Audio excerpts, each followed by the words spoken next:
Guys, andito kami ngayon sa Portas Terminal dahil pinagpasapasahan kami ng carpool. Dapat 7 a.m. yung alis namin, pero my God, wala kami na pala. So pumunta kami ng Portas Terminal, nag-chance passenger kami.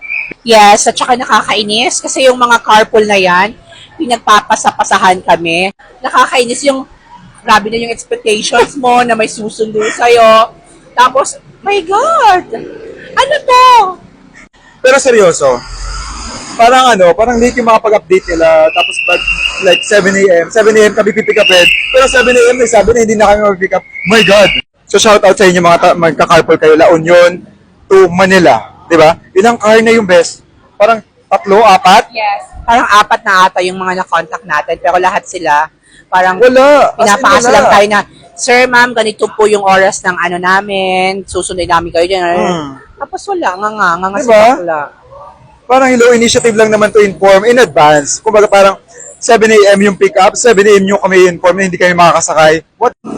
Ayan, naiintindihan naman namin yung sitwasyon ngayon kasi nga Holy Week at saka maraming taong gustong umuwi. Pero dun sa mga carpool, sana naman, ahead of time, inform nyo naman yung Passenger. yes, yung passenger na kung hindi nyo kami mapipick up dun sa time na binigay nyo sa amin, diba? Kasi nakakainis lang. Tsaka sobrang hassle siya, as in.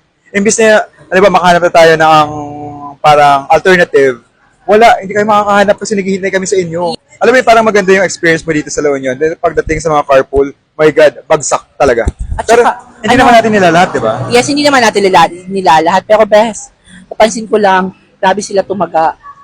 Tumaga ng presyo. Hindi ko alam kasi siguro yung cut yun sa agent, pero grabe naman kayo tumaga ng presyo.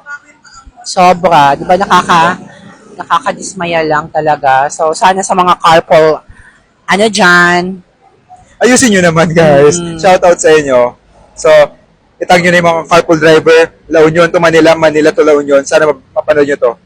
Guys, nasa bus na kami and pabalik na kami ng Manila. So, nagbas na lang kami kasi nga di ba wala kami nasakyan na carpool. But then again, we just want to say thank you sa mga agent na nakausap namin. Sobrang mabait ninyo. Wala kaming problema sa inyo. Yun lang. Bye-bye.